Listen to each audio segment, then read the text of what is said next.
Salamat, Panginoon, muli sa oras na ito, sa opportunity para mag-aaral kami ng iyong salita.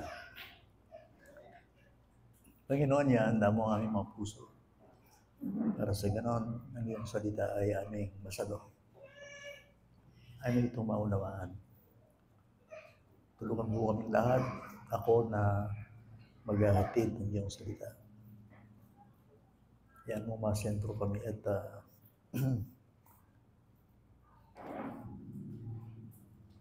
ano mga katotohanan na aming pag-aaralan ay maging maliwanag po sa amin. At muli namin makita ang Panginoong Yesus sa kanyang salita. Habang kami nag-aaral, mangusap po kayo sa amin, Panginoon. Sa pangalan ni Yesus. Amen. Sa verse 11 tayo ngayon. Meron mong bago? Wala. Kapag na po mga sister Rose, ang dahil niyo po. Asawa niya po pa.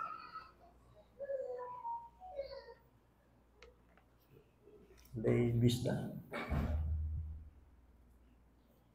Lay? Galing Spain? Ano ito? Kakastila ako.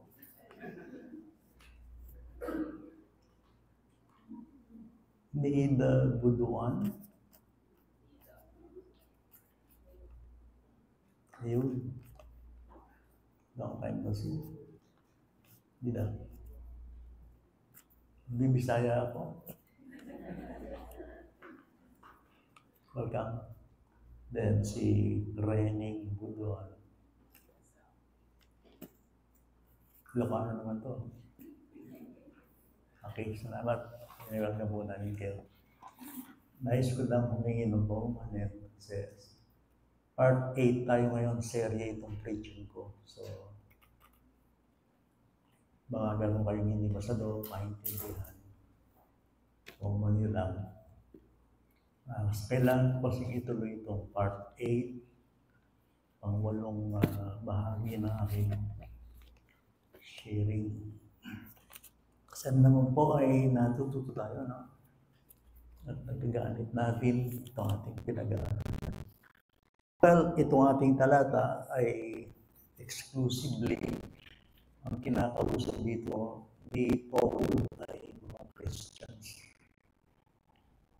Alam ni Paul, ang mga Christian noon ay talagang makakaranas ng isang katerbang paghihirap sa kanilang buhay pananampalataya. Ano yun? At kaya nga inihahanda sila na sila yung handa sa bagay nito. So, ang verse 11, yung verse 10 natin, hindi ako nagkakamali, kinuha natin ito ng mahigit na isang buwan.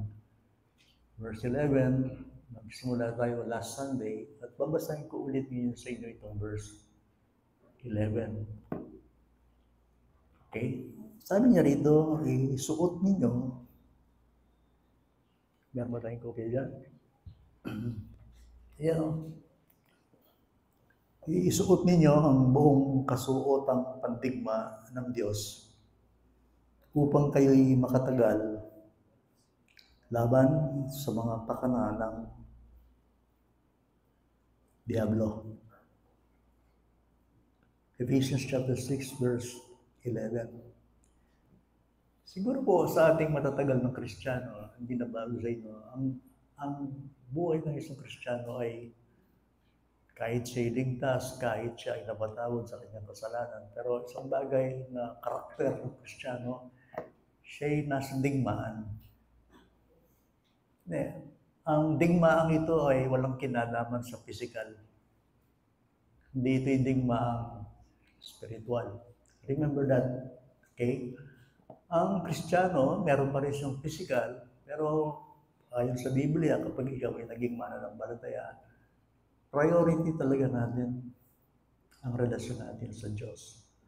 At dahil tayo may relasyon sa Diyos, ginawa tayong sundalo ni Kristo. Remember, ang isang title ng Christian ay soldier. soldier of Jesus Christ. 2 Timothy chapter 2, verse 3. Ginamit pa nga doon yung salitang, be a good soldier of Jesus Christ. Maging mabuti kayong kawal ng Panginoong Jesus Kristo.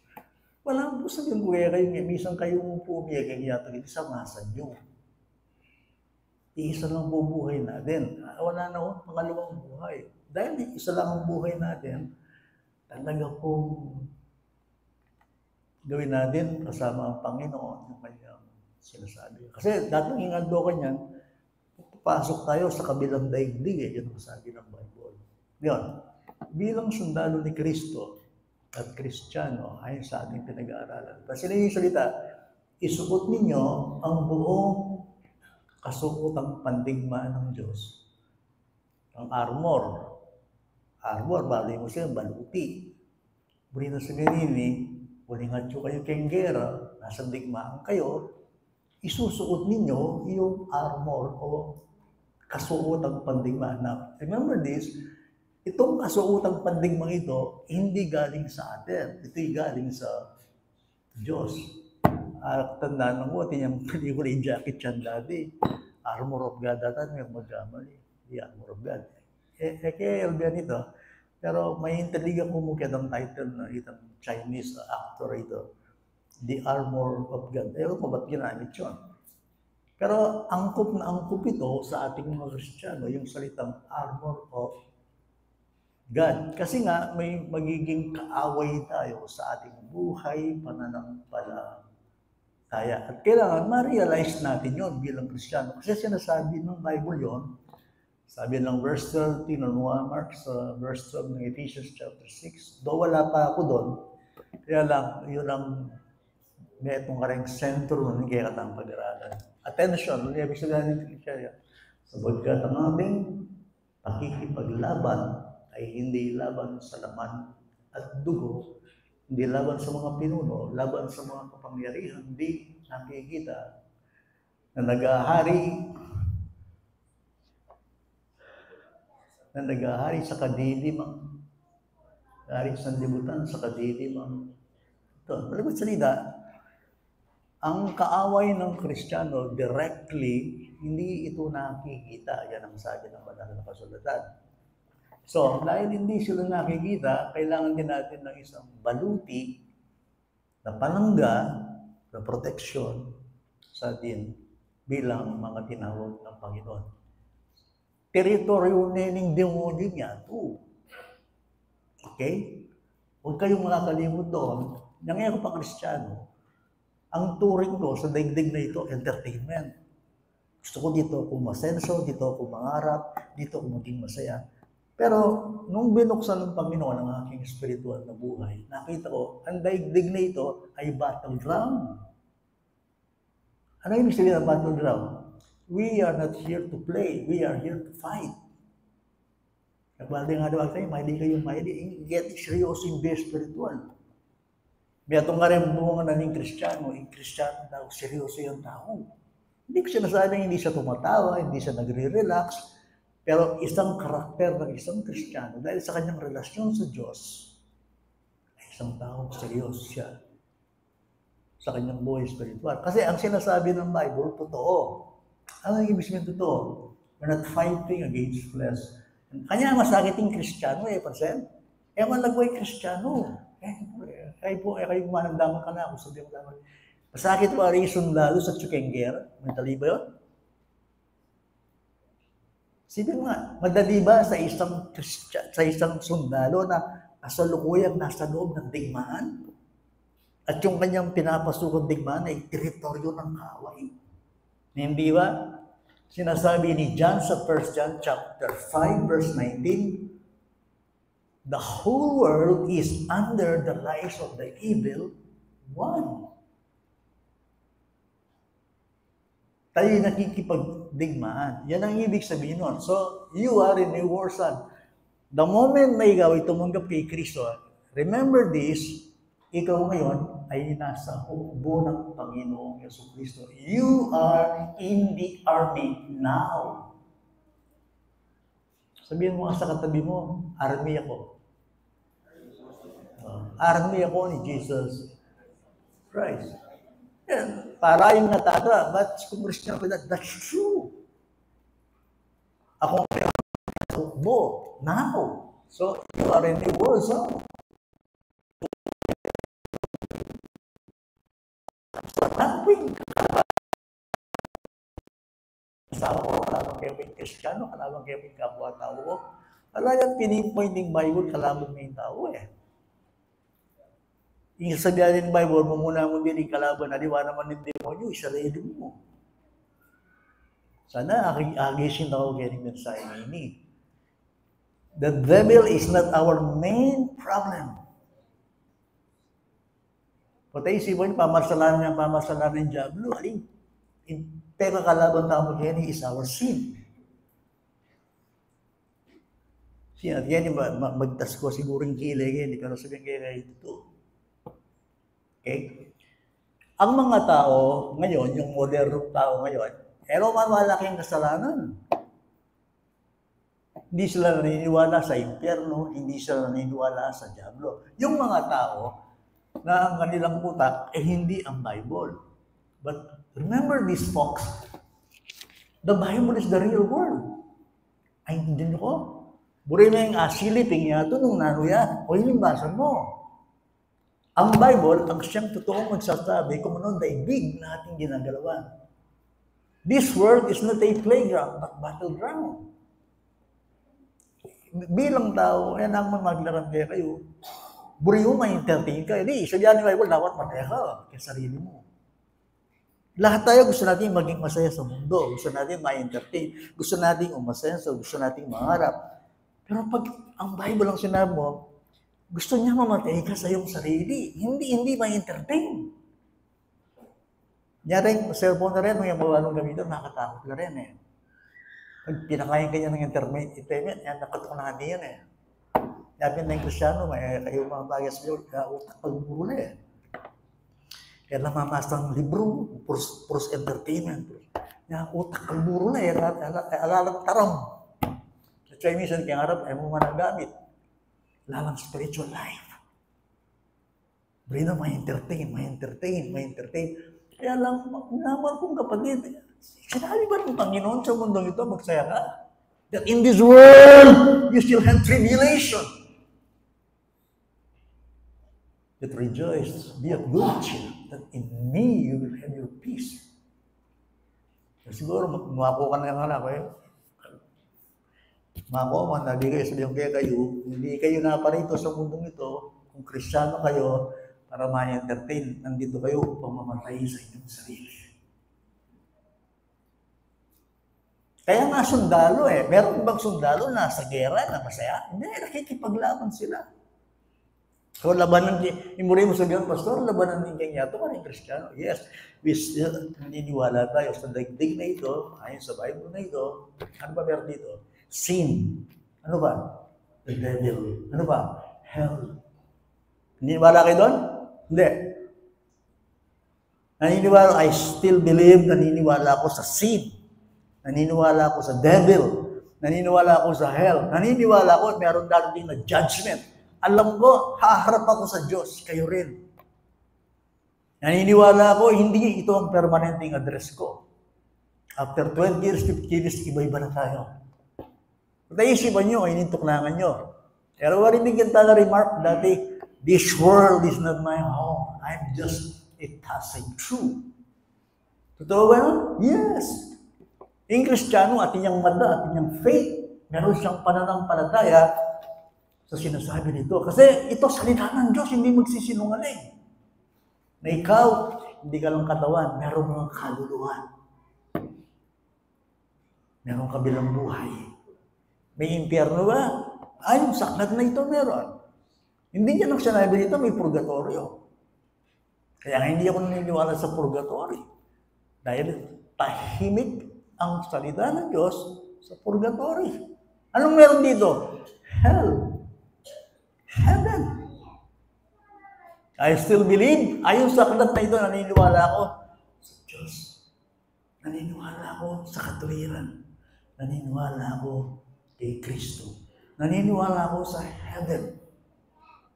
So, hindi pwedeng mag-reconcile yung dalawa. Eh kayo makipagkasundo, kaya ito, ela pwedeng may kasundo, Kristo, ang po isang libutan, irreconcilable na rin. Kuhay ko po, kung sabihin nyo, Satan, pista na peace ka to, hindi kita lalabanan, o world. Kaya nga may gera, kailanman si Kristo, hindi pwedeng makipagkasundo sa Satan. Kaya, kung mag-agree ka itong evangelist, sikat-sikat yung Pilipinas, pag-pray na ka rin sa tanas, may mabulok. Ang daming ginuugoyo, ang daming nililam na tao. Sabihan ng Bible, pag-pray na sa tanas.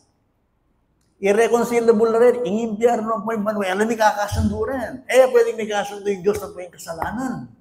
Hindi pwedeng magkasundo ang Diyos, ang katuwiran at ang kasalanan. Even the devil at si Christ. Pura sabihan mo kayo, pag-pray yung diablo ako, agree kayo? Of course not. Kasi nga, kapag ikaw ay pumanig sa Panginoon, magiging kaaway mo yung kaaway ng Panginoon. Now, yun. Ano yung magiging pinakakaaway natin? Kaya isabihan na kayo natin yung punto. Ang magiging pinakakaaway natin, kahit tayo Christian, hindi ang devil. The devil is not the main issue. Kung na ngayon sa mga salitang post kayo yung Jesus, tingin diablo kasi siya. Hindi, pera, problema mo, ingkit ang sin. Your sin, your flesh, your own self, your own life. Ingkit ang palimunto, ingkit ang iritasyon. O yan yung maging problema mo, Kembe.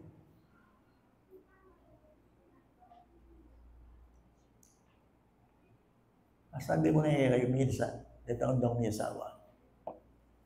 Para walang Christian. I believe so. Kilala ko sila. Kaya dahil bago pa lang mananampalataya yung asawang babae, tuwing magkakasala siya, yung pagbintangan ng diablo. Tinawag kita tita. May kapag ganyan, ginawa niya kasi yung diablo . Of course, nag-i-influence siya. Pero ganun ba kayo kababaw? Punta kasi nga kami kapag sa may party kang Sabado. Puyat ka, di kang inasikaso. Baka naman ganun. Ba't sabi yan, ingat kayo sa makapakanan ng diablo. Ba't yun sinasabi ng text na makinig kayo? Ang pinakakaaway natin ayon sa Bible kapag naging Christian ka is your flesh. Yung laman mo. Your corruption. Your remaining corruption. Nandiyan tayong halimbawa. Hindi ba nilikha ng Diyos si Adan at saka si Eva? Hindi ba? Hindi ba? Sa kanyang wangis. Nilikha silang inosente, walang kasalanan. Di po ba? Now, dahil ang Diyos ay isang gobyerno. Ang Diyos kasi nakaupo sa trono yan . Siya yung pinakamataas. Pag sinabi natin tunay na Diyos, may utos yan. Pwede naman yung tao, inilikha niya ganyan, basta malaya sa Kanya. Dahil, nilikha ka ng Diyos para magpailalim ka sa Kanya. He's your God. Tayo yung mga nilikha lamang ng Diyos. We are His creatures. Kailangan balong o lelangan na kaningin ba kanita, suklag ka, kayang trono. Makikinig ka sa Kanya.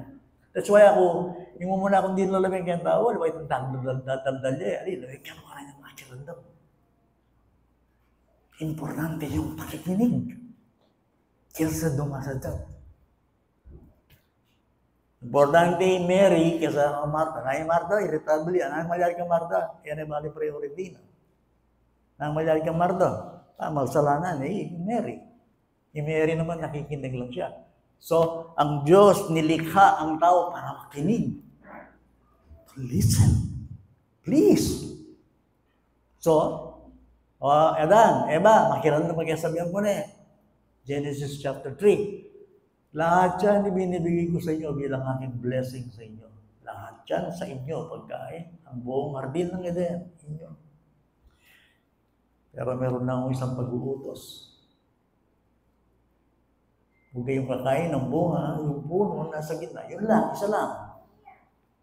Huwag kayong kakain noon. Huling, pag kumain kayo noon, tiyak. Mamati kayo. Kasi seryoso yung judgment. Baka yung tao niya mo tayo impyerno eh. Nasa seryosan yung judgment na ng Diyos. Wala na yung Diyos, maniro yun. So, ano nangyari? Nandun si Eva, dumating yung ahas. Nasabi ng Bible, hindi abroid, nakita na sila. Tinoksos siya. Yes.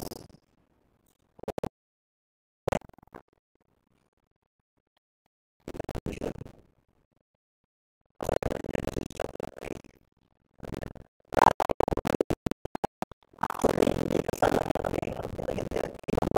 Ang lalaki eh. Ano po rin babae kayo? Di kayo'y isa na rin. Sorry. That's true. Pero bakit ang merong accountability or responsibility ang kinausap ng Diyos? Si Adan. Lalaki, ano ka rin ako? Ano din lalaki? Kung nabasa kasi lumot na. Lord, na may takutan ko kayo at nakita ko, naging hubad ako. Nino sinabing makahubad ka? Pengan may ba yung bunga? Sino nagsabing hubad ka? Ganun ang tao pag walang Diyos eh. May huhubaran siya. Remember, kayo nga tsugeti, gusto nga kayo Kristiyano, baka boreless ko kanyan. Ala kayong malam. Ala kayong baluti ng Diyos. Remember, pag nandito kayo, umaden, hindi kayo mananampalataya, hindi kayo tumanggap kay Kristo, sa tingin ng Diyos, kayo ay naked. Hubad. Exposed. Wala kayong damit ng Diyos. At wala kayong hope. Ang unang-una, magkasala ng tao, ano nakin niya? Hubad siya. Sino sabi, hubad ka? Kanayin mo ba yung bunga? Okay.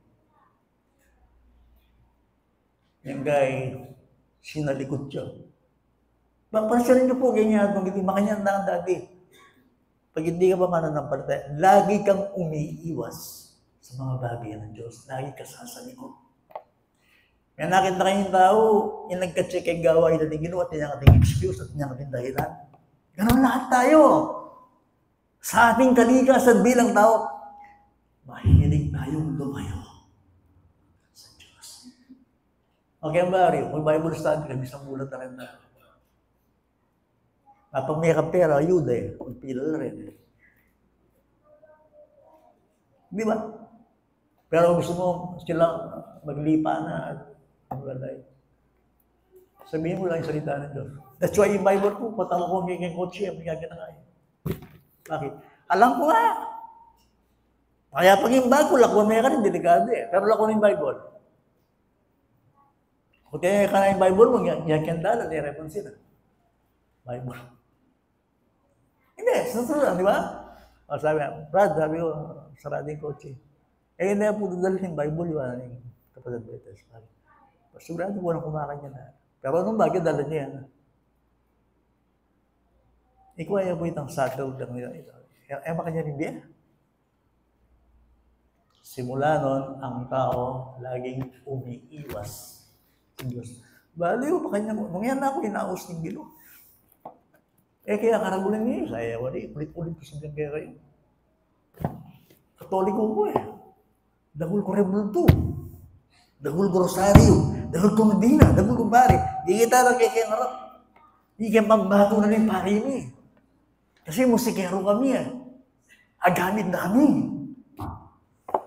Pagkarin ka ba ito? Ano mo rin, di Jared.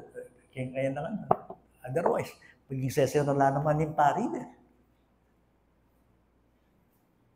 Hindi, sinasabi ko lang sa inyo. Makilala ko ang Panginoon. Okay. Anong ginawa ng lalaki? Kaya malasalanan pa yung Diyos. Bakit? O hindi niya yung babae ka na ako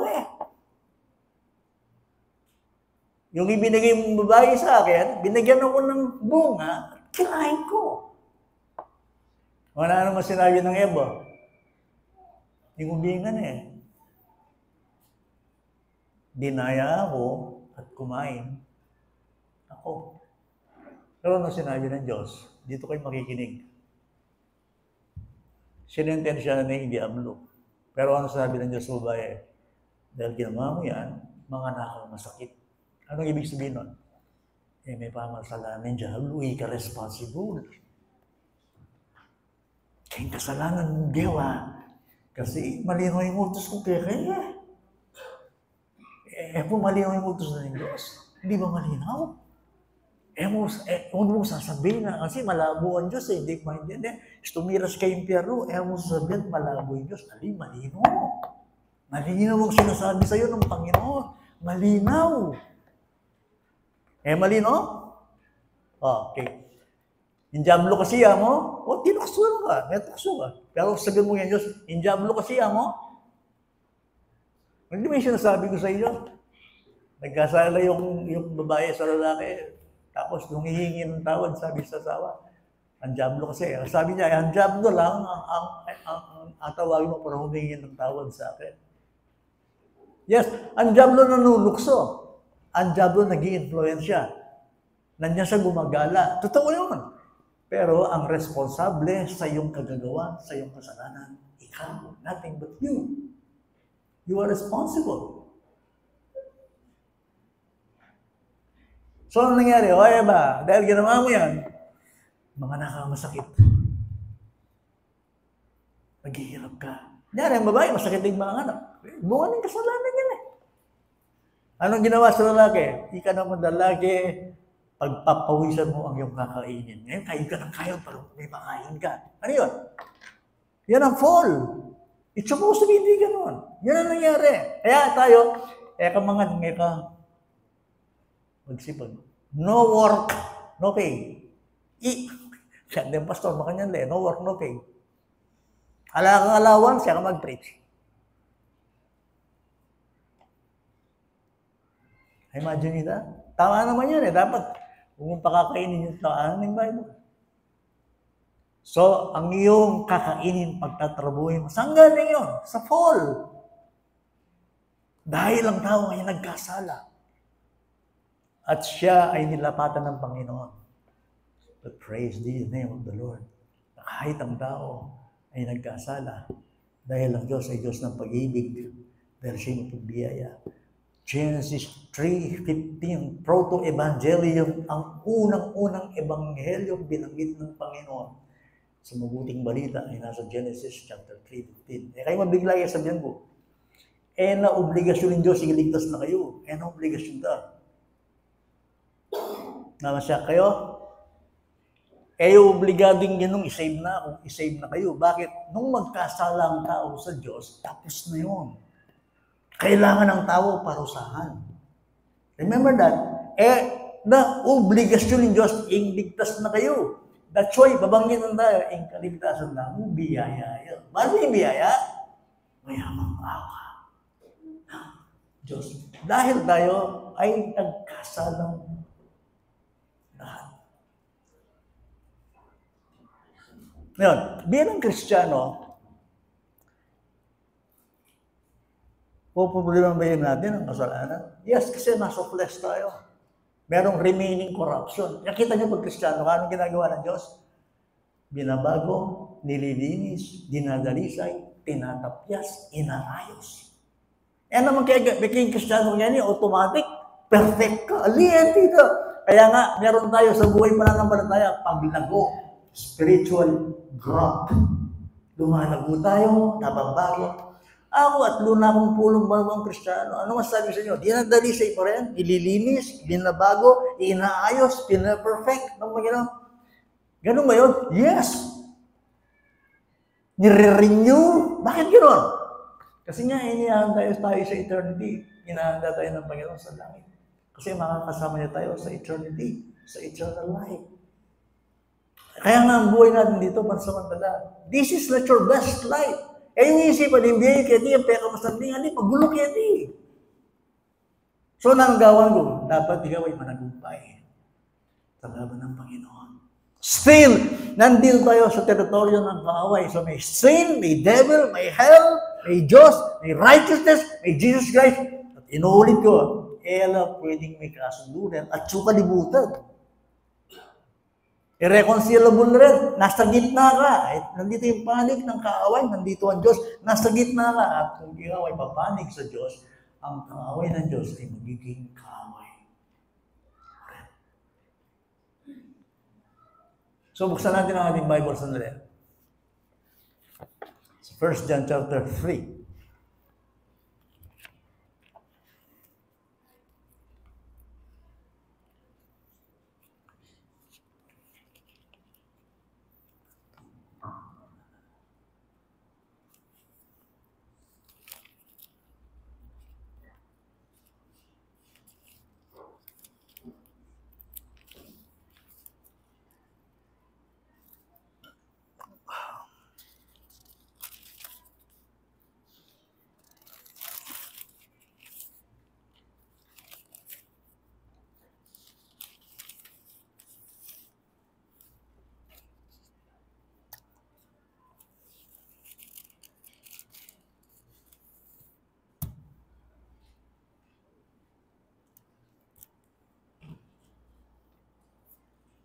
Sinasabi rito sa chapter 3, sa verse 4. Ito yung sinasabi ko. Okay? Pag sinabi tayong nakikibaka bilang Christian, sabi ko sa inyo, the devil, hindi yun ang ating main issue. Sabi dito sa verse 3, verse 4, ang sino ang gumagawa ng kasalanan ay lumalabag din naman sa kautusan. Ang kasalanan ay ang paglabag sa kautusan. Buri nga sana sabihin kay Renny kapatid, pag sinayo tayong kasalanan, alitang makamatay. Aliway sabihan ng Bible ta, aliway tang mamurait, aliway tang immoral, aliway mo yung kasalanan yan. Kaya Bible lantaran. Nabuhay sabihin ng kasalanan. Ang kasalanan ay ang paglabag sa kautusan. Kautusan nino? Ng Diyos. Okay? Now, ngayon, paano sinulusyonan ng Panginoon Jesucristo ang kasalanan? Yung solusyon yung kasalanan ko, aliway kayo. Mo solusyonan yung problema mo. Gusto kong sabihin sa inyo yun, sa ginawa ng tao na pagkakasala, hindi niya kayang solusyonan niya sa kanyang sarili. Sumalita ng